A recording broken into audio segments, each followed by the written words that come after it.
Hello everyone, my name is Krishna and welcome back to my YouTube channel. So आज का topic जो है वो है market cycle. Market cycle actually में है क्या और इसका फंक्शन मार्केट में किस तरीके से होता है। एक्चुअली में मार्केट साइकिल जो होता है ना वो मार्केट के स्ट्रक्चर को डिफाइन करने में हमारी हेल्प करता है। ये as a part of market का मार्किंग को हम डिनोट कर सकते हैं। बेसिकली इसका फ़ायदा क्या होता है ट्रेडिंग में। जो भी नए ट्रेडर्स होते हैं सबसे पहले तो मैक्सिमम लोगों को मार्केट स्ट्रक्चर को सही तरीके से प्लॉट करना आता ही नहीं है, जिसमें वो बहुत ज़्यादा मिस्टेक करते हैं और उनका उस और मार्केट में आप मिस्टेक किस तरीके से आपको ये करेगा। मार्केट में मिस्टेक्स आपके लॉसेस से डिफाइन होता है। मार्केट में मिस्टेक करने का मतलब होता है मार्केट में पैसा गंवाना। सो मार्केट में पैसा गंवाने से अच्छा है कि हम मार्केट के कुछ टेंडेंसीज़ को अच्छे से फॉलो करें, जिससे हमारा लॉसेस मेकिंग फेज़ जो है वो ख़त्म हो जाए और हम मार्केट को अच्छे से समझना चालू कर दें। कभी भी बाइंग या सेलिंग पोजीशन क्रिएट करने से पहले हमें मार्केट के वेव को समझना तो ज़रूरी है ना। अगर हम मार्केट के वेव को समझेंगे ही नहीं तो मार्केट में अच्छे से ट्रेड कैसे फाइंड आउट होगा। तो इन सब थ्योरीज़ को सॉल्व करते हुए मैंने मार्केट साइकिल के एक बेसिक से स्ट्रक्चर को फाइंड आउट किया था और इससे मार्केट स्ट्रक्चर को सॉल्व करने में बहुत ज़्यादा हेल्प होती है। और बेसिकली इसका मेन फंक्शन जो होता है ना वो किसी भी वेव को, यानी किसी भी वेव से कहने का मतलब ये है कि हायर है लो पैटर्न के स्टार्टिंग वेव और एंडिंग वेव को समझने में हमारी हेल्प होती है। सो बिना किसी देरी के मैं इस एग्जांपल के साथ आपको समझाने वाला हूँ कि मार्केट साइकिल का एक्चुअल फंक्शन होता क्या है। सो जैसा कि आप यहाँ पर देख सकते हैं कि मार्केट साइकिल का मेन फंक्शन होता है मार्केट स्ट्रक्चर को समझना, कि हमें जो भी हमारा जो बाइंग पोजीशन मतलब मार्केट जो बाइंग में जा रहा है या मार्केट जो सेलिंग में जा रहा है, इसका एंडिंग पॉइंट और स्टार्टिंग पॉइंट कहाँ से कहाँ तक रहने वाला है, इसे समझना बहुत ज़रूरी है। बेसिकली मार्केट में हमें एक ऐसा वेव देखने को मिलता है जिसे हम higher high high low pattern बोलते हैं, ठीक है? ऐसा वेव देखने को मिलता है जिसे हम higher high higher low pattern से डिनोट करते हैं। और मार्केट में हमारा बेस्ट पोजीशन क्या होता है? बाइंग पोजीशन होता है कि मार्केट के की लेवल के पास हम अपना बाइंग पोजीशन क्रिएट करते हैं, ठीक है? बाइंग पोजीशन क्रिएट करते हैं क्योंकि ये बेसिकली बहुत ईज़ी फॉर्म होता है कि हाँ यार मार्केट एक हम हायर हाई लो पैटर्न में जा रहा है, मार्केट का की लेवल यहीं है, स्टार्टिंग वेव जो पहला वेव स्टार्टिंग बाइंग पोजीशन का क्रिएट हुआ है, वो यहीं से हुआ है। तो मार्केट अगर वापस इस रेंज में आता है तो हम यहाँ से एक बाइंग पोजीशन क्रिएट करेंगे और हमारा टेक प्रॉफिट जो रहेगा वो एंडिंग वेव तक रहेगा। पर एक्चुअल में प्रॉब्लम क्या होता है ना कि आदमी को यही समझ में नहीं आता है कि क्या ये वैलिड है या इनवैलिड है। बेसिकल कन्फ्यूजन मार्केट स्ट्रक्चर को डिफाइन करने में यही प्रॉब्लम आता है और इसी के कन्फ्यूजन को दूर करने के लिए मार्केट साइकिल के थ्योरी को मैंने बनाया है। और इस मार्केट साइकिल के थ्योरी को मैंने आप तक ईज़ी तरीके से, मतलब ये हमारा एक पार्ट ऑफ कोर्स है, पर मैं इसे यूट्यूब में एज़ अ बेसिक तरीके से बताने वाला हूँ, जिससे ये आपको पता चलेगा कि मार्केट साइकिल हमें किस तरीके से हेल्प करता है किसी भी स्ट्रक्चर को समझने में। सो जैसा कि आप यहाँ पर समझ सकते हैं कि यहाँ पर एक बाइंग पोजीशन क्रिएट कर सकते हैं हम। पर लॉजिकली अगर देखा जाए तो ये मार्केट स्ट्रक्चर जो M15 का यहाँ से स्टार्ट हुआ है, इसका कहीं तो एंड होगा ना। और इसका एंडिंग पार्ट क्या हो सकता है? इसका एंडिंग पार्ट इसकी एक एक टाइम फ्रेम हायर हो सकता है और वो होता है मार्केट का H1 का की लेवल, सेलिंग की लेवल। अगर मान के चलिए जैसे कि मार्केट यहाँ पर एक बाइंग पोजीशन हायर है, हाई लो पैटर्न से ऊपर की तरफ शिफ्ट हो रहा है, तो उसका डाउन की लेवल कहाँ तक होगा? ये बाइंग वेव कहाँ खत्म होने वाला है? ये बाइंग वेव खत्म होने वाला है H1 के सेलिंग लेवल पर, ठीक है? अब ये पॉइंट में मार्केट में लोगों को मार्केट स्ट्रक्चर गलत सॉल्व करने की वजह से ये चीज़ इंसान को नहीं दिखता है और वो क्या करते हैं, यही गलती कर बैठते हैं, क्योंकि ये जो बाइंग यहाँ से 15 मिनट में स्ट्रक्चर आया हुआ है, वो उसका एंडिंग पार्ट होता है। वो बाइंग का एंडिंग वेव है, जैसे खत्म होकर के सेलिंग न्यूज़ से फ्रेश सेलिंग मार्केट में स्टार्ट होने वाली है।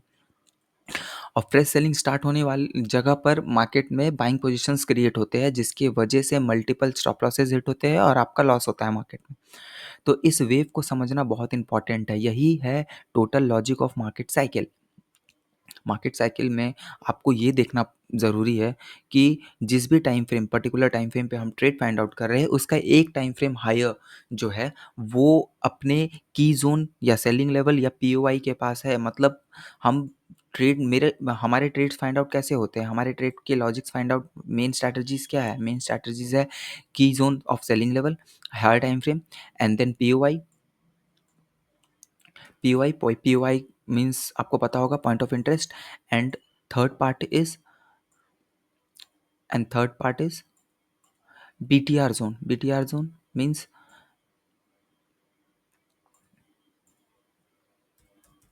BTR zone. BTR zone means होता है ब्रेक एंड रिटेस्ट जोन. ठीक है, ये हमारा तीन मेन स्ट्रैटेजी पार्ट है जो हम अपने कोर्सेज में एनरोल करते हैं, और इन्हीं के बेसिस पे हम ट्रेड फाइंड आउट करते हैं. तो हमें मार्केट साइकिल के थ्रू ये देखने को मिलता है कि हम मार्केट में जब भी कोई पोजीशन क्रिएट कर रहे हैं तो वो एक ending part of the wave है या फिर starting part of the wave है. तो हमें हमेशा ध्यान रखना होगा, क्योंकि यहाँ से जब भी हम बाइंग पोजीशन क्रिएट करेंगे ना, यहाँ पर सेलिंग प्रेशर हमेशा मार्केट में एनरोल होने के लिए तैयार रहेगी और बाइंग प्रेशर्स धीरे धीरे घटेंगे. जो भी पोजीशंस डाउन की तरफ से लेवल से मार्केट में क्रिएट हुए हैं, उनका एंडिंग पॉइंट ये H1 का हायर टाइम फ्रेम का एंडिंग पॉइंट के लेवल के पास है, जो कि अब वेव जो है वो ख़त्म होने वाला है. अब यहाँ से एक फ्रेश सेलिंग पोजीशन क्रिएट होगी. तो जब भी सेलिंग पोजीशन क्रिएट होने वाली रहेगी ना, तो हम उसके एक लोअर टाइम फ्रेम में जाकर उस वेव को एनालाइज करते हैं, ना कि इस वेव की starting to ending point of wave को फाइंड आउट करते हैं. थोड़ा सा ये कन्फ्यूजन हो रहा होगा, पर मैं एग्जांपल में आपको इसे बहुत अच्छे से क्लियर कर दूंगा और आपको बहुत ईजी तरीके से समझ में आएगा कि मैं समझाना क्या चाह रहा हूँ. So welcome back guys. और यहाँ पे मैं आपको मार्केट साइकिल के ऊपर एक छोटा सा एग्जांपल दिखाने वाला हूँ बिटकॉइन के 1 our and 15 minute time frame के स्ट्रक्चर में, कि किस तरीके से हम मार्केट साइकिल को डिफाइन कर सकते हैं मार्केट स्ट्रक्चर को समझने के लिए, बेटर समझने के लिए. तो उसके पहले मैं आपको एक स्टैंडर्ड बता देता हूँ मार्केट स्ट्रक्चर डिफाइन करने का तरीका. जो हमारा कॉन्सेप्ट है ना, उसके उसका बेसिक जो मैपिंग है वो SMC के थ्रू ही होता है, पर उसके कुछ स्टैंडर्ड्स जो होते हैं वो SMC से बिल्कुल अलग होते हैं. वो इन डिटेल इन ब्रीफ मैं आपको आने वाले वीडियोस में बताऊंगा. वो एक हमारा बहुत ही इंपॉर्टेंट टॉपिक होने वाला है. सो उसके लिए बहुत ध्यान से उसे सॉल्व करके दिखाना होगा. तो उसको समझने के लिए मैं यहाँ पे बस बेसिक ही तरीका से बताने वाला हूँ मार्केट स्ट्रक्चर को मैप करने का. ठीक है, सो चलिए स्टार्ट करते हैं और देखते हैं कि मार्केट साइकिल थ्योरी वर्क कैसे करती है.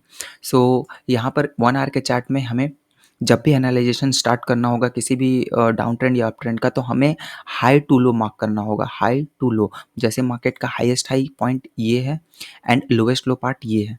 सो हमें बस यहीं का स्ट्रक्चर, इसी जोन के स्ट्रक्चर को हमें एनालाइज करना है. किसी भी पॉइंट के starting point two ending point को ही हम एक वेव मानकर चलते हैं और उसी पार्ट को हमें एनालाइज करना होता है. सो 1 आवर टाइम फ्रेम में हमारा सबसे पहला काम जो होगा ना, वो होगा टॉप टू बॉटम. क्योंकि ये एक डाउन ट्रेंड है तो हम इस डाउन ट्रेंड के ही स्ट्रक्चर को मार्क करेंगे. So as for our standards, यहाँ पर हमें 1 टॉप, 2 टॉप, 3 टॉप, 3 टॉप्स दिख रहा है यहाँ पर. ठीक है, पहला टॉप, दूसरा टॉप एंड तीसरा टॉप. तो हमें एज आर स्टैंडर्ड्स, हम जब भी मार्केट को एनालाइज करना स्टार्ट करेंगे ना, हम रीसेंट टॉप से ही एनालाइज करना स्टार्ट करेंगे. हमारे लिए इन दोनों का कोई फंक्शन नहीं होने वाला है. ठीक है, सो यहाँ पर जो टॉप से हमने मार्केट स्ट्रक्चर को मार्क करना है ना, वो कुछ इस प्रकार से करना होगा. ये हाई हो गया, ये lower high, lower low sorry, then this is an lower high and this is a lower low. अब बहुत जन को ये कन्फ्यूजन हो रहा होगा कि भाई इन्होंने तो कुछ अलग टाइप से ही मार्केट स्ट्रक्चर सॉल्व किया है, क्योंकि अगर आप प्योर एसएमसी बेसिस पे जाओगे तो आपको यहाँ पर एक ये pull back wave and then यहाँ पर कुछ इस प्रकार से मार्केट स्ट्रक्चर दिखेगा, जो कि as a our standards totally different है. सो मैं फोकस कर रहा हूँ सिर्फ अपने स्टैंडर्ड को समझाने का. सो प्लीज़ उसी स्टैंडर्ड्स के बेसिस पे ही आप इस मार्केट साइकिल की थ्योरी को समझने की कोशिश कीजिएगा. ठीक है, सो मैं फिर से मार्क कर देता हूँ. This is our highest high, this is our lowest low, lower high और low, lower high and lower low, and this is our key point area, key sell area of H1 time frame. ठीक है, ये हमारा H1 time frame का key level होगा.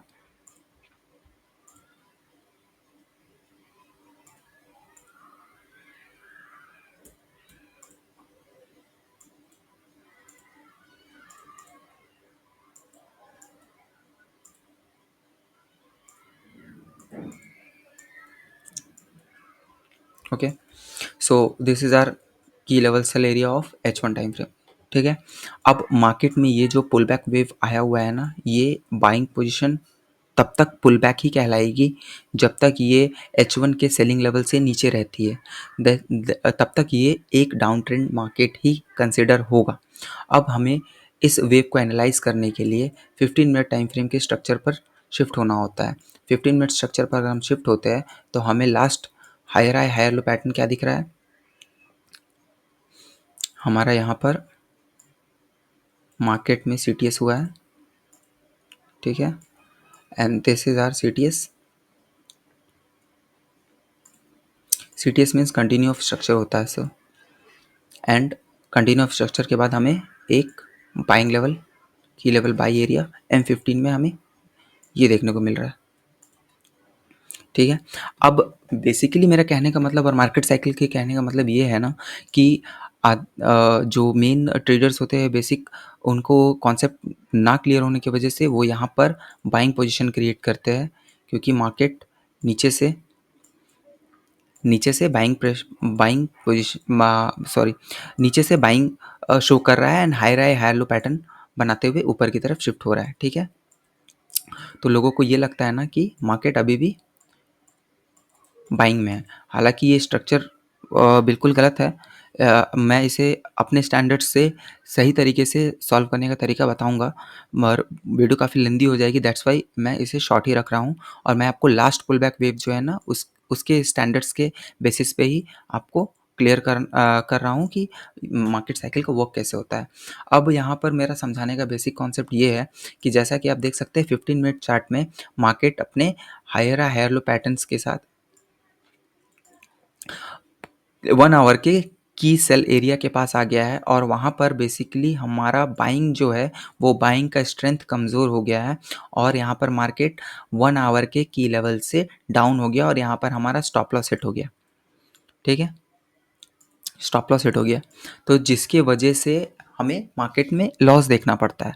तो market cycle के through मैं बस आपको यही समझा रहा था कि हमें जब भी मार्केट स्ट्रक्चर मैपिंग करते हैं तो हमें उसका एक्यूरेट मैपिंग के साथ हमें ये पता चलता है कि मार्केट अपने सेलिंग लेवल पर आ गया है, जिससे बाइंग का जो ये वेव चल रहा था उसका एंडिंग पॉइंट यहाँ पर है। सो हमें यहाँ पर बाइंग ना प्रेफर करके सेलिंग प्रेफर करना चाहिए। हालांकि ये स्ट्रक्चर जो था वो इनवैलिड स्ट्रक्चर था, जिस वजह से मार्केट में यहाँ से बाइंग आई इस लेवल से, और ये मार्केट ने अपने H1 के सेलिंग लेवल को ब्रेक किया।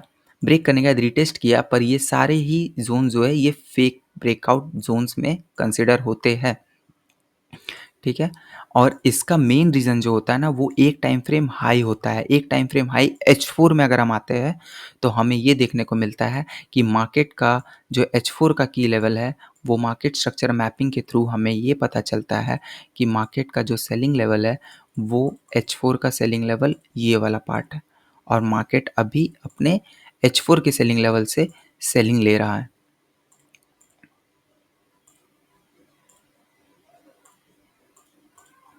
ये सारे स्टैंडर्ड्स आपको थोड़े कॉम्प्लिकेटेड लगेंगे, क्योंकि ये सारे मार्केट स्ट्रक्चर मार्केट साइकिल के कॉन्सेप्ट को मिक्स करके बनाया जाता है। मैं आपको बस अभी फ़िलहाल के लिए 15 मिनट चार्ट के बेसिस पर ये एक्सप्लेन कर रहा था कि मार्केट साइकिल को समझना कितना कंपलसरी है मार्केट में ट्रेड फाइंड आउट करने के लिए और मार्केट के सही डायरेक्शन को पकड़ने के लिए। सो हम उस पर फोकस ना करते हुए यहाँ पर फोकस करेंगे और ये देखेंगे कि हमें जब भी मार्केट में कोई भी बाइंग पोजीशन या सेलिंग पोजीशन क्रिएट करनी होगी तो हम मार्केट साइकिल थ्योरी का यूज़ करके अपने स्टॉप लॉसेस हिट होने से बचा सकते हैं, और मार्केट में डायरेक्शन फ़िलहाल किस डायरेक्शन में मार्केट करेक्टली मूव कर रहा है हम उसको पकड़ सकते हैं।